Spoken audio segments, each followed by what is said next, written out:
Assalamualaikum warahmatullahi wabarakatuh, teman-teman. Apa kabar? Semoga sehat dan sukses selalu dimanapun kalian berada. Terima kasih sudah klik video ini. Di video kali ini kita akan bahas game ke-8 dalam perebutan gelar juara dunia antara juara dunia catur bertahan Ding Liren dari Tiongkok berhadapan dengan pecatur yang tercatat paling muda sepanjang sejarah menjadi penantang dalam perebutan gelar juara dunia. Berusia 18 tahun, Gukes Domaraju, teman-teman. Teman-teman, kita akan bahas game mereka yang baru saja selesai di game ke-8 dan inilah gamenya. Ya, C4, kemudian E5, kuda C3, gajah ke petak B4. Pembukaan Inggris, variasi Kramnik Sirov counter attack ya, atau reverse Sicilian ya, atau Sicilia terbalik nih teman-teman. Nah, kemudian putih kuda D5 ancam gajah, gajah mundur ke petak E7, kemudian kuda F3 ancam pion, hitam D6, kemudian G3, hitam C6 mengancam kuda, kuda pukul gajah, kemudian dimakan lagi dengan kuda, gajah ke petak G2, dilanjutkan dengan jalan F6, memperkuat posisi E5, kemudian rokade dilakukan, hitam gajah E6. Ya, putih sudah sepasang gajah, baru di 8 langkah, mengincar pion C4, dijaga dengan B3, hitam memperkuat petak center dengan D5, putih sacrifice pion dengan gajah A3. Apa yang ingin dilakukan oleh Ding dengan mengorbankan pion C4? Ini jebakannya. Apabila dimakan, makan, kemudian dimakan lagi gajah C4, maka D4 ya. Jadi Ding di sini kasih satu pion, tapi pergerakan serangannya akan merepotkan buat hitam. Kalau misalkan dia di sini makan karena E4 ada kuda D2 ya, langsung mengancam gajah dan pion. Nah, maka apabila makan, menteri C2 mengancam. Apabila gajah mundur ke petak F7, maka benteng FD1. Begini contohnya, apabila rokade kemudian kuda D4. Lihat betapa kuatnya serangan dari putih, sementara hitam masih menyusun development buah. Masih mengatur strategi bagaimana perwiranya keluar, teman-teman. Nah, jadi gak maulah di situ Gukes Domaraju untuk makan. Akhirnya Gukes mainkan langkah rokade, putih lanjutkan dengan benteng C1. A5 dimainkan ya, tujuannya adalah kuda 6, kuda B4 untuk hentikan tekanan dari gajah ini yang memberikan pin kepada benteng.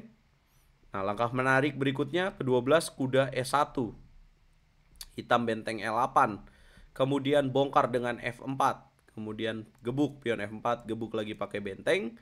Gebuk pion C4, dimakan lagi dan kemudian kuda G6. Nah, terjadi pertarungan di petak center, benteng ke petak E4 geser. Kemudian kuda keluar ke petak A6, kemudian kuda keluar ke petak C2, hitam menteri C7, kemudian putih kuda D4 ancam gajah, gajah mundur petak F7, kemudian putih lanjutkan dengan jalan D3, hitam mainkan penempatan posisi kuda ke petak E5, kemudian coba ditukar dengan kuda F3, gak mau kudanya lama-lama. Akhirnya di sini kuda D7 dipilih oleh hitam. Ya, langkah yang menjadi tanda tanya di situ, langkah yang salah karena mungkin lebih pasif ya buat hitam sebenarnya. Yang sebenarnya lebih bagus di sini untuk dilakukan oleh hitam adalah gajah G6 ancam benteng di petak E4. Apabila di sini benteng ke petak D4 atau benteng F4, maka ada jawaban kuda B4. Jadi serangannya lebih aktif buat hitam. Ya, sayang sekali Gukes malah pilih langkah pasif kuda D7. Ya, akhirnya terjadi pertukaran benteng, makan lagi, dan kemudian benteng B1. Habis hitam salah, putih salah. Ya, kenapa salah? Karena di sini bisa dijawab B5. Ya, langkah yang percuma ya teman-teman ya. Tujuan dari benteng B1 mungkin mau neken B7, tapi di sini lebih bagus gajah B2. Dengan benteng B1 malah di sini ya B5. Ada tekanan pada petak C4. Kemudian putih makan, ada skak dulu menteri B6. Raja geser ke petak F1. Kalau ke H1 kenapa bahaya? Karena ini lemah ya petak E2-nya. Jadi bisa dimakan aja dengan pion B5. Kalau E4 nanti lanjutin lagi gajah 2 gini. Kalau benteng B A1 ya nanti menteri F2. Ini bahayanya. Makannya rajanya ke petak F1. Nah, kemudian tetap pukul B5. Kemudian putih lanjutkan dengan gajah B2. Langkah salah dari putih. Hitam dapat pion di petak A2. Unggul di atas angka 1 ya. Kemudian putih gajah D4 ancam. Nah, sayang sekali harusnya kuda yang D7 ke petak C5 yang dipilih, malah kuda A. Ya, kalau kuda yang di sini dipilih lebih bagus, teman-teman. Apa yang membedakan? Kalau kuda A akhirnya benteng C1 dipin. Ya, kemudian di sini masih unggul sebenarnya buat hitam kalau B4, tapi langkah aneh berikut dimainkan oleh Gukes. Ya, Gukes malah pilih jalan gajah B3.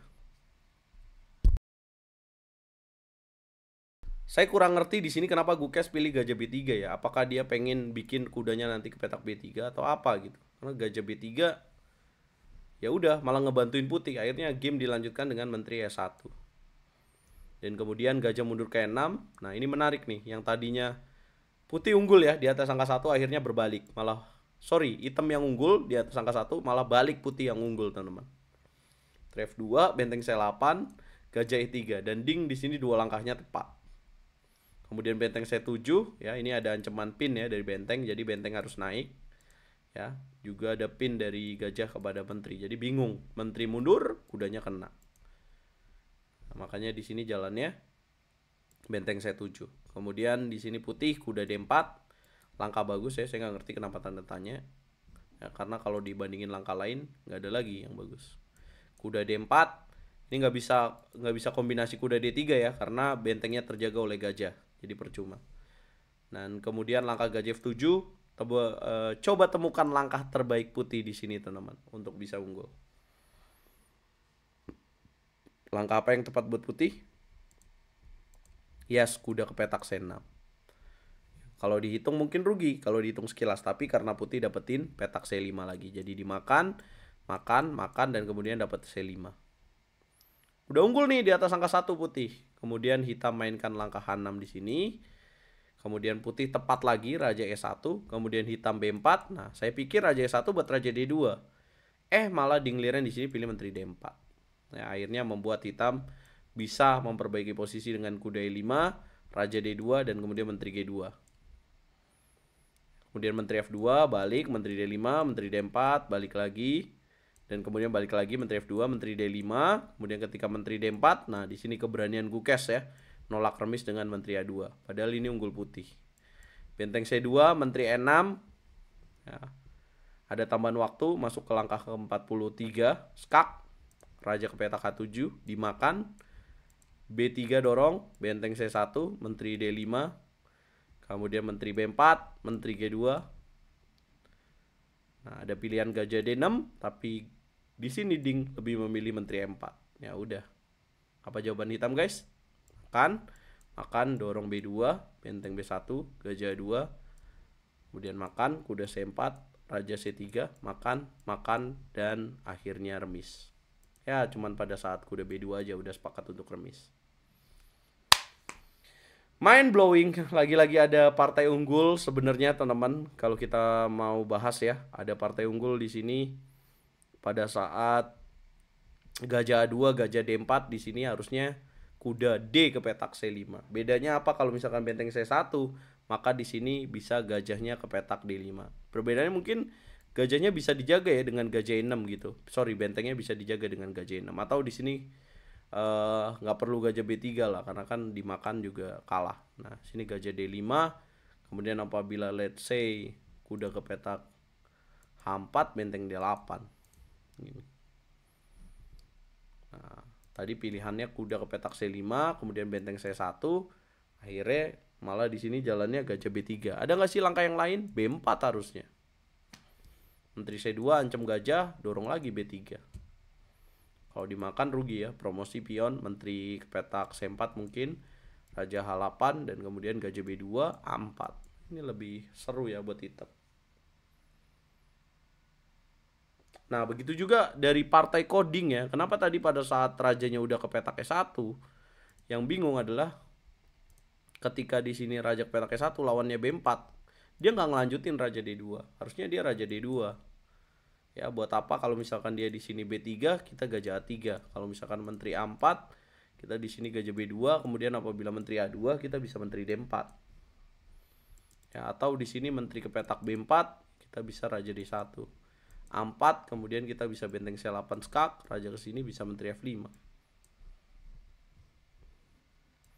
Gak ngerti juga ya, mungkin fisik juga, capek juga, tegang juga, itulah yang mereka alami. Tapi overall kita masih kecewa. Gamenya ada peluang tapi tidak bisa dimanfaatkan, akhirnya remis juga. Apa komentar kalian, teman-teman, buat game ini? Mudah-mudahan besok ada perubahan ya di game ke-9. Jangan lupa nonton di YouTube RL Chess jam 15.30 WIB, dapetin kesempatan untuk menangkan set catur internasional. Jangan lupa bantu video ini berkembang dengan cara like, share, komen, dan subscribe. Saya sudah kehabisan kata-kata guys.